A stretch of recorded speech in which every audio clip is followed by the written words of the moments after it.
what's up everybody? It's BTAir here with Shoptime. I am going to show you how to connect the foot switch to the BTAir app for the Chauvet BTAir. And to start things off, first of all, you're going to want to make sure that the unit is charged. You'll be able to see that with the indicator right here. And then next, right here, you're going to see it says flashing, which is pairing. Basically, it's looking for the connection to this phone. And once it's solid, then we know we have a connection. So just to kind of walk you through it, how to do that, if you go into your app, and you click on foot switch, you'll see when you log in here, this is where it starts detecting which fixtures you have. So right now I have the EasyLink par 4 Q4 BT. There you go. So that's the actual fixture that I'm using with this, that I'm going to be using with this foot switch. And then once you have that all figured out, you click on this little foot switch icon down here, and then it's going to say, this is the one that we see. Is this the one that you want to connect to? Click the checkbox, click determine.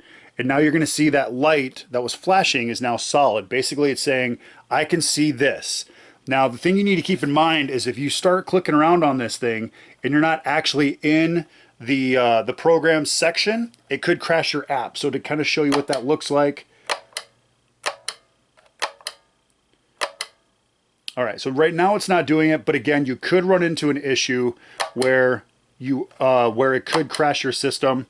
So just keep that in mind. The best thing to keep this as solid as possible when you're using it is to make sure that you're in the playback area.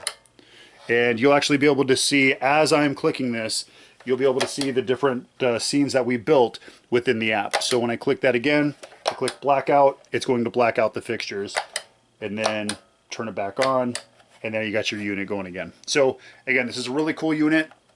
Really makes things simple as you're programming lighting and doing lighting without getting into the intensiveness when it comes to DMX. If you guys have any questions, feel free to reach out to me. This is connecting your EasyLink foot switch Bluetooth to the app so you can control your lights in Bluetooth. If you have any questions, comment down below. I'll get back to you as soon as possible. Thanks for watching, guys. This is BTAir with Shoptime. We'll see you next time.